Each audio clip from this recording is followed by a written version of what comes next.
NCERT book का 11.7 का topic अवस्था समीकरण। ये होता क्या है, जो उष्मागतिक चरों में क्या आता है जिसका मान हम बदल सकते हैं उष्मा गति के द्वारा। उष्मा और कार्य करें हम तो निकाय का दाब बदल सकता है, ताप बदल सकता है, आयतन बदल सकता है, आंतरिक ऊर्जा बदल सकती है। तो इसी को क्या बोलते हैं, उष्मागतिक चर। ठीक है, तो ऐसा समझ लो, उष्मागतिक चरों के बीच संबंध व्यक्त करने वाले समीकरण को क्या बोलते हैं, उष्मागतिक अवस्था समीकरण।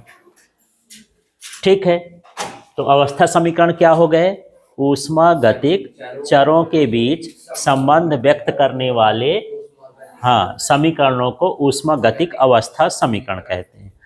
अब उष्मागतिक चरों में यदि कोष्टक में लिखना चाहो तो ठीक है।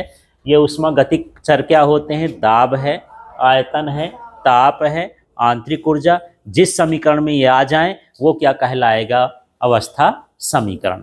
ठीक है, तो देख लेते हैं। सबसे पहले हमारे पास क्या है, आदर्श गैस समीकरण। इसमें दाब है, आयतन है, ताप भी है, तो इनके बीच जो संबंध बताएगा उसी को तो हम क्या बोलते हैं, अवस्था समीकरण। तो ये भी एक तरह का कैसा समीकरण कहला गया, अवस्था समीकरण कहला गया, है ना। बस उस समीकरण में इतनी चीजें यदि आ जाएं, दाब आ जाए, आयतन आ जाए, ताप आ जाए, आंतरिक ऊर्जा आ जाए, माने वो कौन सा समीकरण कहला जाएगा, अवस्था समीकरण। तो ये तो आदर्श गैस का समीकरण है। इसी से रिलेटेड एक वांडर वाल समीकरण भी होता है, जो आदर्श गैसें नहीं होती उसके लिए होता है।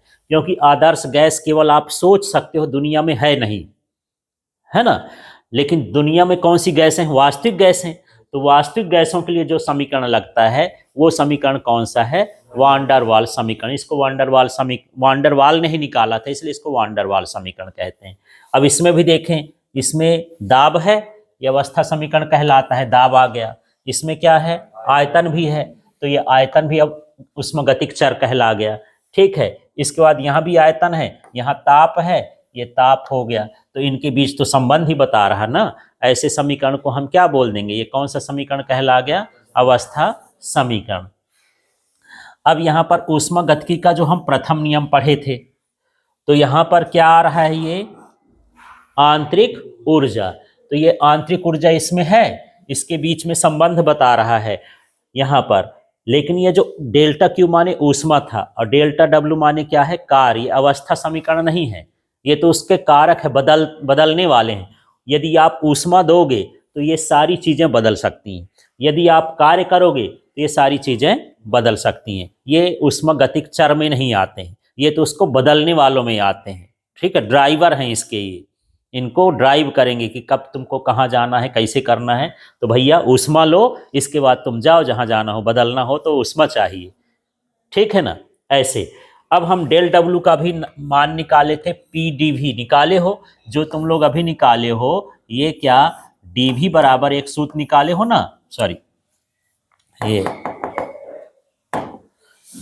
ये डी डब्ल्यू इक्वल टू निकाले हो पी डी भी, ये कार्य का निकाले हो, है ना। अभी सूत्र निकाले ना, गैस के प्रसार में किया गया कार्य। तो डी को यदि मैं डेल्टा डब्ल्यू लिख दूं तो ये क्या हो जाएगा, पी डेल्टा भी।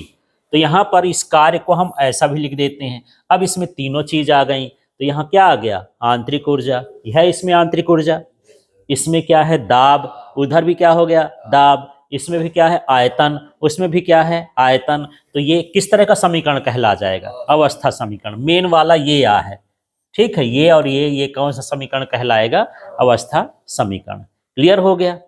तो किसके किसके बीच संबंध बताया गया अवस्था समीकरण, दाब के बीच में, आयतन के बीच में, आंतरिक ऊर्जा के बीच में और ताप के बीच में संबंध बताने वाला समीकरण क्या कहलाता है, अवस्था समीकरण कहलाता है। ठीक है।